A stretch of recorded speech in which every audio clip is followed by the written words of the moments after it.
Welcome to the Pink and Green Podcast, where we explore the rise of Vermont soccer through the lens of community, culture, and the game itself, featuring stories from Vermont Clover FC. Join us as we talk with players, coaches, and the people shaping the future of the game in Vermont.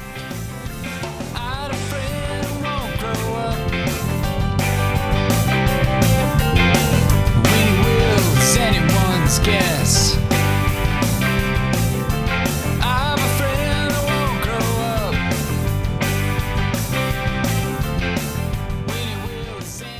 Welcome to the Green and Pink Podcast. I am AJ Murray. And I'm Chris George. And speaking of pink, Chris, I got to tell you, I noticed that you're wearing something a little bit different than our typical team jerseys. What you got on there, man? Yeah, it's the women's jersey. It's I'm really putting the pink in the pink and green today. That's what I'm doing. It's a pink sort of a day. I met with some people and I just felt like showing out loud, you know? Yeah. It's a little more fuchsia than our normal muted dusty rose tone that the men wear. Okay. And what's the color of the shorts? Is that going to be a little more vibrant? Oh, the same. Okay. Nah, it's the same. I decided to go with the dark green instead of the light green. But I'm gonna put neon green numbers on the back of these instead of the dark green numbers. We're going for full Skittles. Okay. I love it. It tastes the rainbow, man. That's great. Excellent. I am excited to interview our guest today because I don't know him very well. We see each other a lot at practices and games, but purely in passing. Salutations, handshake, and off we go. I'm excited today to interview assistant coach of Vermont Clover, Al Karam. Al, how you doing? I'm doing great, AJ. Thanks for joining us. I'd like to understand more about your role as assistant coach on Vermont Clover FC, and a little bit of your background. Like, what's the day job? How'd you get into coaching, and some stuff like that? So take it away, Al. Yeah, for sure. With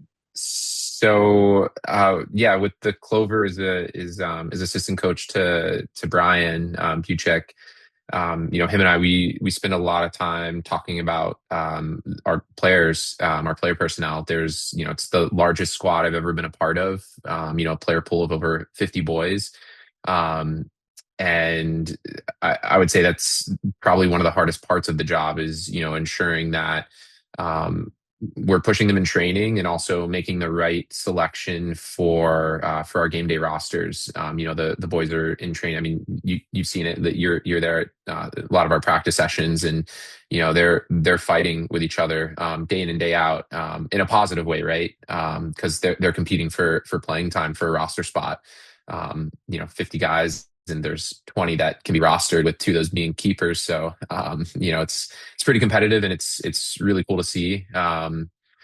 Just really happy to be a part of the program, a part of the Clovers. So, what's the Clover connection? I'll call it. Where did the invite for you to be an assistant coach come from? Yeah, initially I'd reached out to just went on VermontClover.com, and after some thought, and was like, you know what, I really like outsider looking in, I had an idea of what the Clover was trying to do, and my background both as a player, having played at a pretty high level, as well as a coach, I wanted to get involved. And so I sent an email, not knowing if I would even get a reply back, but I was like, I'm going to throw it out there and see what happens. And sure enough, a couple days later, Chris gives me a call, and we probably had what must have been an hour-long conversation. And I was like, yeah, this is great. This is exactly what Vermont soccer needs, is a platform for young Vermont players to grow and develop, and raise Vermont soccer to the next level. That led to, hey, look, we want you as a part of the program. Come to a training session and let's see where you fit in. Part of my background, like playing experience wise, like not only did I play, but I also helped manage the behind the scenes of Vermont Voltage, being a part of the club's operations, everything from game day operations to helping, secure sponsorships and, running camps and, supporting the players and the rest of the staff, as well as, being a player. So yeah, it made sense. And like I said, really happy to be a part of the club. For anybody not familiar, what is or was the Vermont Voltage? Yeah. So the Vermont Voltage, this actually goes back to, I want to say the late 90s. Chris, fact check me on this one, or AJ. But they were originally called the Vermont Wanderers. And they were a team based out of St. Albans, Vermont. Um, they eventually became the Vermont Voltage. Vučković.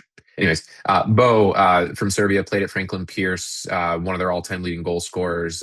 He played for them and acquired the team, and yeah, the Voltage were, they were around in Vermont soccer for a really long time. Like they were the pinnacle of Vermont soccer for a number of years. Um, and I got involved. This goes back to college. One of my best friends, Travis Carey. He kind of took me under his wing. He was a couple years older than me. Somebody I looked up to. Really good football player. He himself pursued a path after college of wanting to see how far he could progress his soccer career. So he played for Cape Cod Crusaders and Albany Admirals in the PDL. He did moved out west to Colorado and played professional indoor soccer there. But he, as I was graduating, he said, "Hey, you should give the PDL thing a try."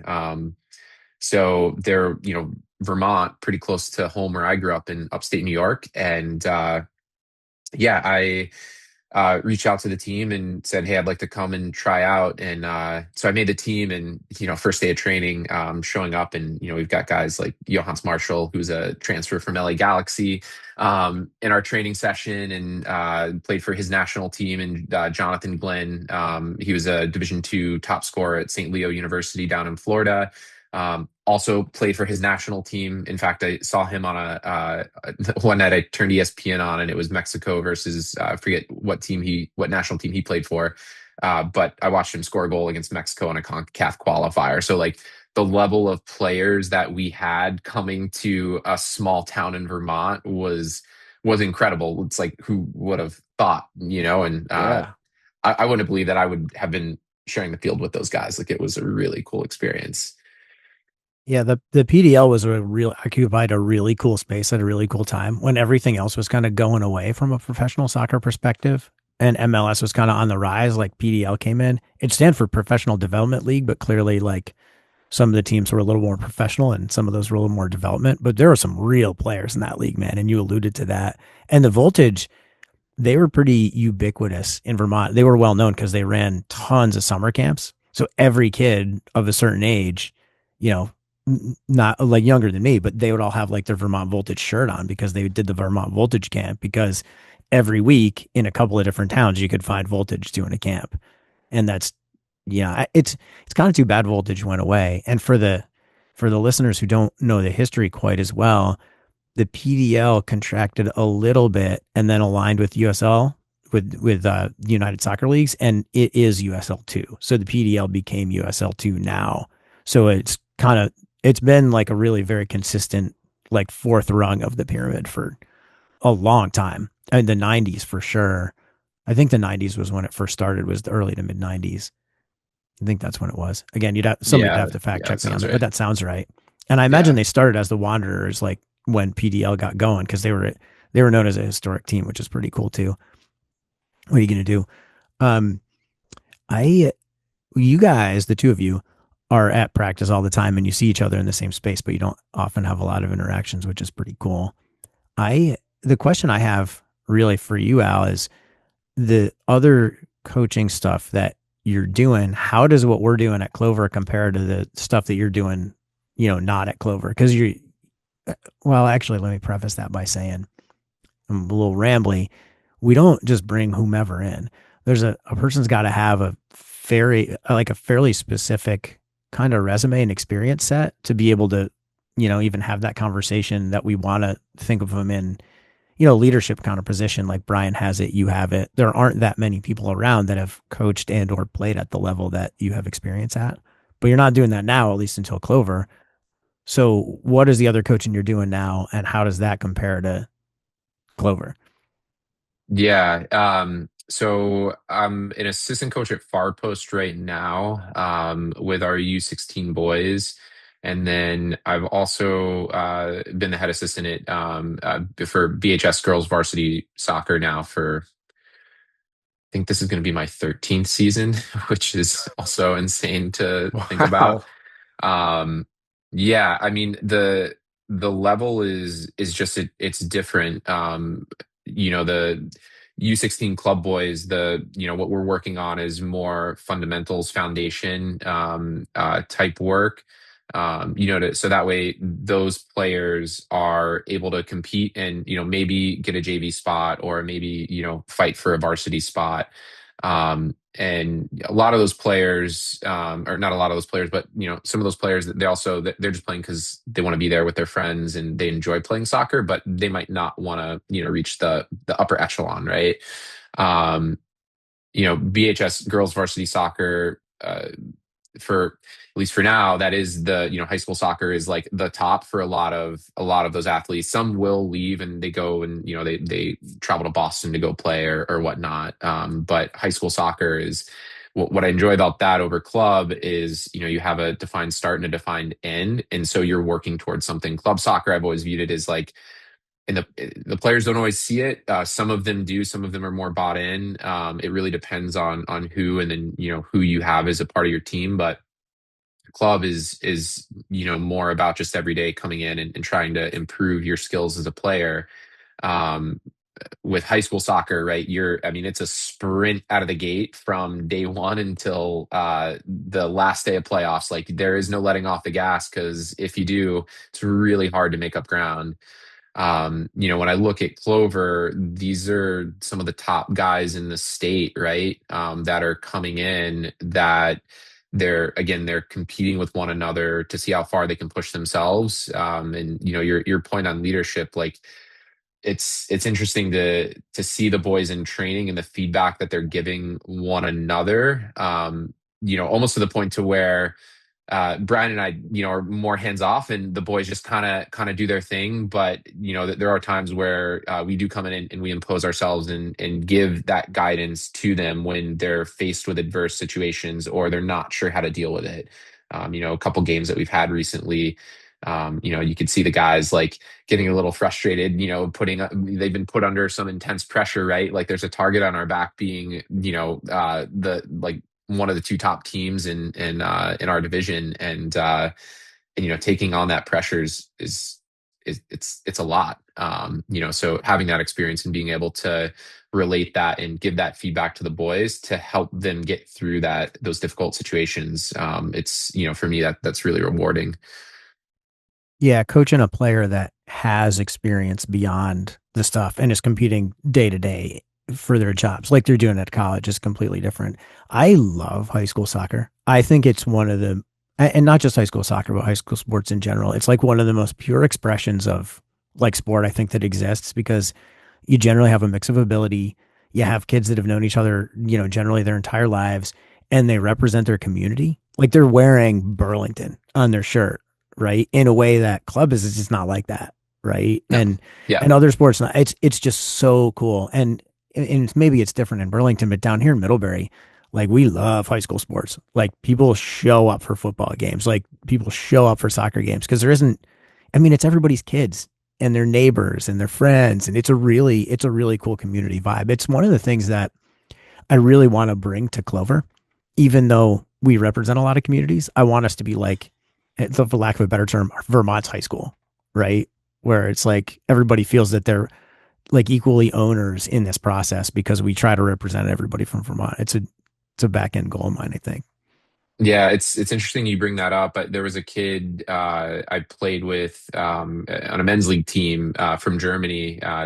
We had a Capital men's league team a few years ago, and he got stuck in with us for the summer. I forget what high school he went to, but I was just curious. I was having a conversation with him about what soccer was like back home, and he said it's nothing like this. I go, what do you mean? And I was like, is it like the level of play? Or he's like, no, no, no, no, no.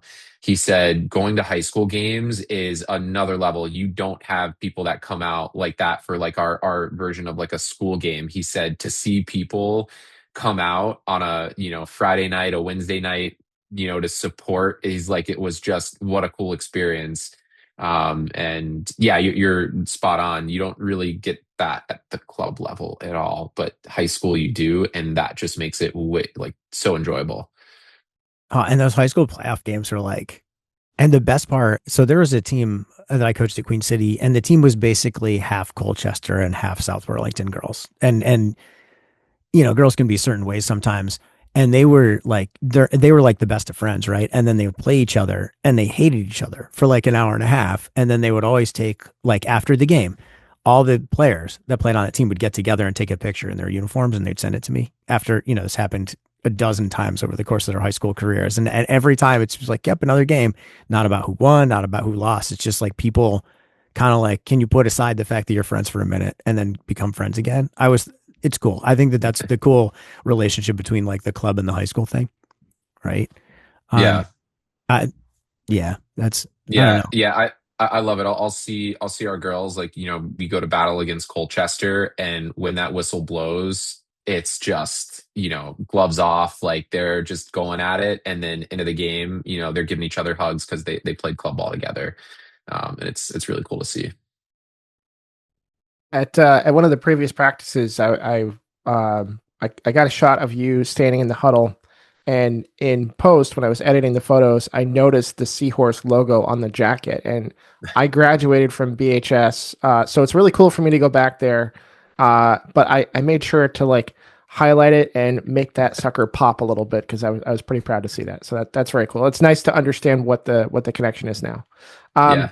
I want to ask, when did you kind of know that soccer was something that you wanted to do, basically for life, right? Like where did that like kind of addiction come from? Um, I have an answer to that, but it's funny. So I have a 5-year-old daughter now, and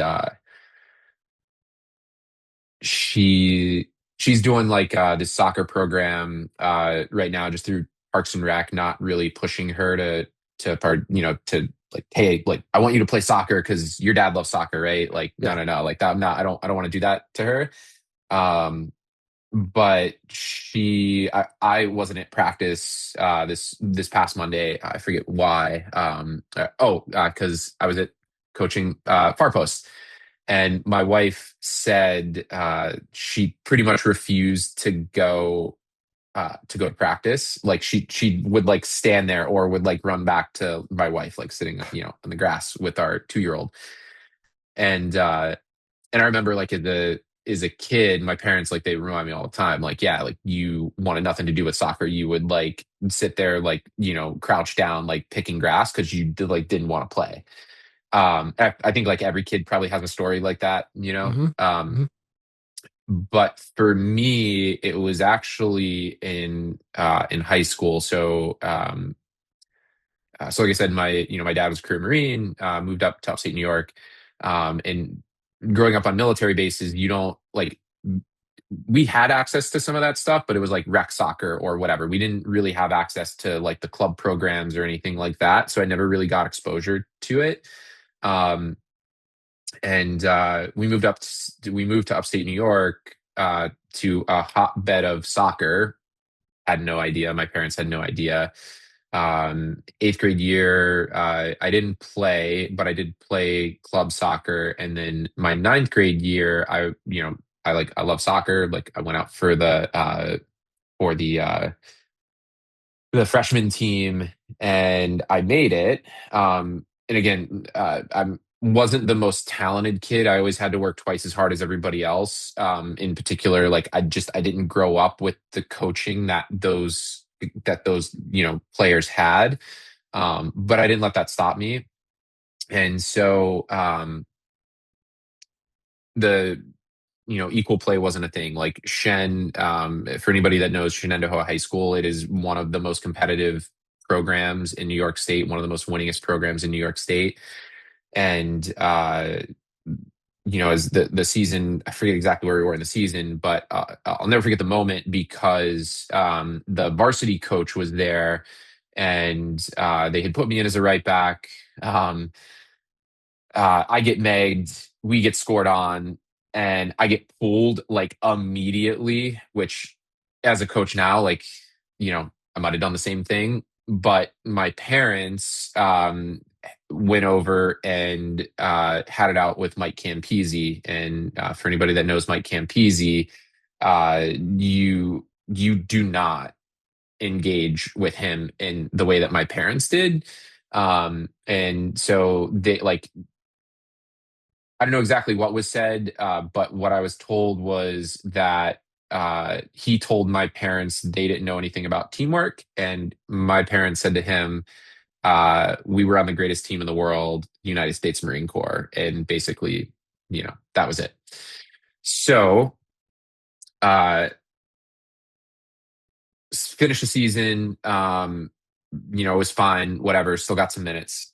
Uh, Come out to my sophomore and junior years, I did not I didn't even make the team.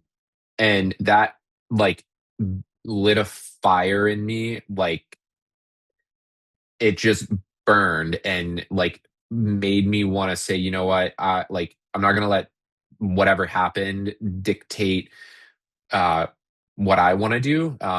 And so I played for not Clifton Park, but I played for the team across town because Shen was the top and I wanted to play against the best players. So I went to a different team. I went to Shen and Taha Soccer Club because they played against those players. And come my senior year, I was, again, worked really hard. Come to tryouts the day of cuts.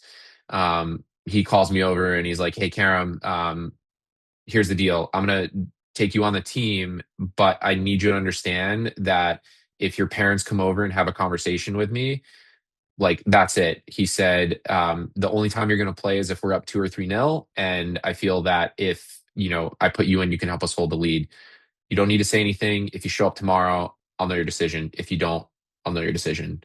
So I was like, love it. Made the team. Uh, get through preseason. We're 2 games into the season, and we're playing Niskayuna, another top program in the capital region, and we're down 2-0. One of the goals that was scored was against Ryan O'Shea. Ryan refused to listen to anything Campese said. He was one of the most talented players I've ever played with. Guy could do anything with the ball, but he refused to listen. So Campese pulls him. I go in inside of 5 minutes. I get 2 goals, and then I assisted. So we're up 3-2. And then unfortunately, Niskayuna came back and tied it. But from then on out, I either played and started in every match for the rest of the season. And it was pure and simple because I just wanted it more than anybody else. And I'll never forget what Campese said. And this is why, like, as a coach, I look for um, certain characteristics in a player. Was he said, "I would rather have 10 owls on the field than any of you premier players because nobody's going to outwork him and he listens. And I want that over everything else." And that's like stuck with me ever since and was like, people will ask, "Well, don't you hate him?" And I'm like, "No, but I respect the hell out of him." And again, this is a guy who has sent players to the Olympic team, who sent players to the MLS, out of his high school program. So, yeah. That's for everybody listening who doesn't know. I think that if there's anything that's common between all of the people that are in Vermont Clover, it's stuff like that where we've been underestimated. And it's like, yeah, go ahead and tell me I can't. Right. And then I'm going to show you. Right. And you mentioned about the Vermont player a little bit earlier. And I'm wondering, coming from Albany, which is pretty well known as a soccer area, but what do you see that you like about Vermont players? Is it something different, or like are we just wired a different way, or what's the difference between Vermont players in other places that you've seen? Yeah, Vermont players, especially those that are competing, that have that drive, that want to get to the next level, they're relentless in their pursuit. Like they don't give up. And like I said, that's what I appreciate in players. Like when I'm thinking about like the teams that I coach in the game day roster, like do I want talented players? For sure. But when I look at a player, if they lose the ball on a dribble in a 1v1 and they kind of throw their hands out and they do it consistently and they don't do the hard work of tracking back or supporting their team, that just it upsets me as a coach. Like I and Vermont players, especially like I said, the ones that are really pushing themselves, like that's the Vermont soccer player. It might not always be the most talented, but they're going to be the scrappiest, hardest to beat, because they don't give up, and I love that. Yeah, I say this to my players all the time. If you lose it, you better be the one who gets it back. Right? Like you better it just must be like whatever it is, even if it's a pass you made 30 yards away, like if you're not the one shown the most effort to get that back, then you're letting everybody else down. Like don't be that guy. Right? It's not about not losing Yeah. it, it's about taking a chance, but make sure you're working hard. I Do you see that as a thing that having now coached I don't know how many UPSL games, 6 or 7. Have you is that a thing that you see kind of sets us apart from some of the teams that we play? Absolutely. The fight in our boys, even when games aren't going our way, whether calls are being missed or our guys are being put under a lot of pressure, um they're in it, they're doubling down, they're tracking back, they're not giving up, they're relentless. And you can see it in fact, I've kind of like I've looked at our games where we come out, like, I mean, foot to the floor, and then there's usually like a little bit of drop off, and then all of a sudden they find that next gear and it's like let's go, and they're just pushing through players, and it's pretty electric. Yeah, it's fun to watch when we're actually going. What did you so when we lost this past weekend, and this is us putting a little time on it, but against the Emeralds, what did you that was the most challenging game for us, I think, physically. But what is it? Were there certain things that you saw that you guys were talking about in practice versus some other games? Yeah, that was the first team to really like come at us like that. The game the week before, I think it was against U Nation. They did come at us pretty hard, but we weathered the storm, got a goal back, and that kind of changed the out like how or changed their approach to that match. And we ended up on top there. The game against Emeralds. Uh, it was interesting. We Buchek called all the boys in, and we he wanted to get their opinion on how they thought the game went. What were some things that we could have done differently. Um, One of the guys said, "Oh well, they were a better team," and we were like, "No, they weren't." There were some talks, about some nerves, and again, that being the first team to really put us under for a full 90, just a complete match, start first whistle to last. Um, there were some things that we could have done better, winning a lot of the 1v1 battles, that for some reason we just didn't get stuck in the way that we normally do. Making a couple changes tactically, like movement of our midfield players to get on the ball a little bit more and try to play through, break those lines of pressure. Even we talked as well about taking more risk. We didn't take the risk that we had in past games. And again, I think that was because of the pressure that Emeralds had put us under. So, looking to hit them on the counter, playing diagonal balls to the weak side as an example, or even working to anticipate when we're out of possession, not letting them build and taking risks, getting players forward, so they can't play out. So the boys were the ones saying all of this, not Brian and I. We had talked about it beforehand with Lou and Gabe, and they all pretty much said exactly what we said as coaches. So again, it was really cool to hear the boys talking about the things that the coaches talked about before the session started and before we had that conversation with them. So they're aware, and now they know what we need to do to get it done for the next game.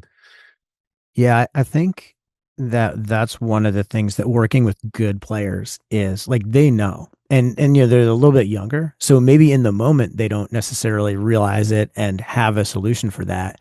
So I've always thought, and I think you and Brian do a really good job at this, and not just you guys, but the rest of the staff as well, of recognizing, hey, if I can just say this one little word or this one little thing, it's going to get you to the solution.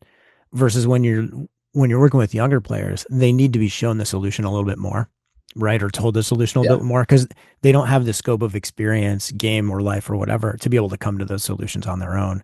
I think that's a really cool thing that you guys are bringing out of them. In the coaching courses, they always say, oh, ask a lot of questions and you have to, but there are some ages or some groups of kids that like the questions aren't ever going to get you there.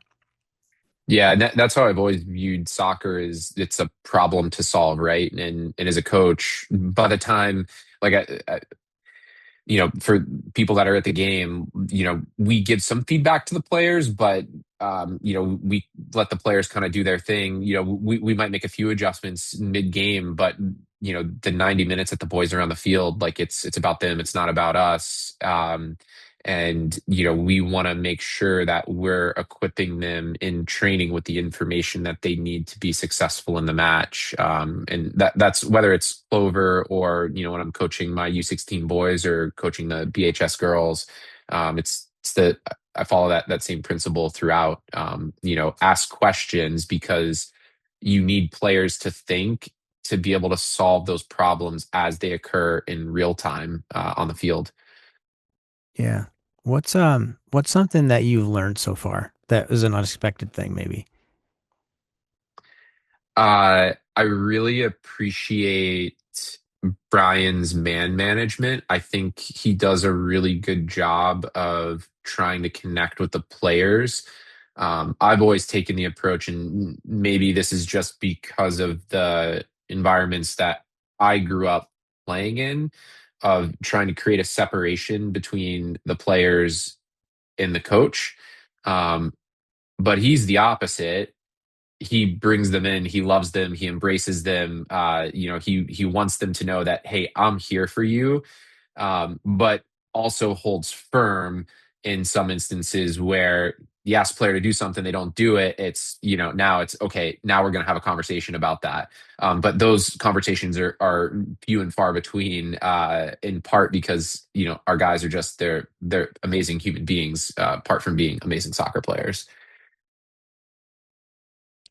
Nice. Well, as we wrap up the conversation here, Al, I'm a big proponent of mental health. What do you do to help keep everything stable outside of soccer?